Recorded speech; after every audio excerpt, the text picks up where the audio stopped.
Like a web of support, you are surrounded by people who care for you. You're anchored by God's care for you as well. Jesus invites us not only to care for ourselves, but to care about others.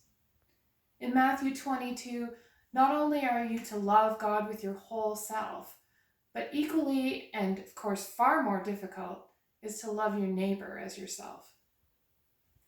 Jesus didn't just ask us to think about it, Jesus actually showed us what to do. So one day, Levi decided to have a dinner party with Jesus and his disciples. This was going to be an awesome celebration, but Levi didn't invite the popular people or the people who would make the party the most fun, or even the most important people. Levi invited the people on the edge of society, the ones that were looked down on, the least popular people. The writer of the Gospel of Mark calls them tax collectors and sinners.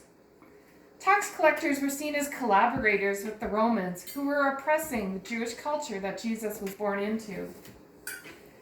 Sinners were people who were unclean. Their ability to worship God was compromised because of all the rules the religious leaders of the day thought were important. Sinners couldn't worship God because they had done something to violate the rules. So Levi invites all of these outsiders to dinner with Jesus. But when the religious leaders heard about this, they went ballistic. Why does Jesus eat with such scum? When they challenged Jesus on this, Jesus said to them, "Healthy people don't need a doctor, sick people do. I have come to call not those who think they are justly deserving, but those who know they don't deserve it at all." Who do you care for? It's easy to care for the people you like, the people close to you. But Jesus is challenging you to care for the people you don't like, as if you like them. Jesus is asking you to care for people that you don't even know. How can you do that? There are all kinds of good news stories of people showing that they care at this time of isolation. Try connecting online with someone you know doesn't have a lot of friends. Send out positive messages, or even ask someone that you haven't heard from for a while how they're doing. Try connecting with your neighbors at an appropriate physical distance, of course.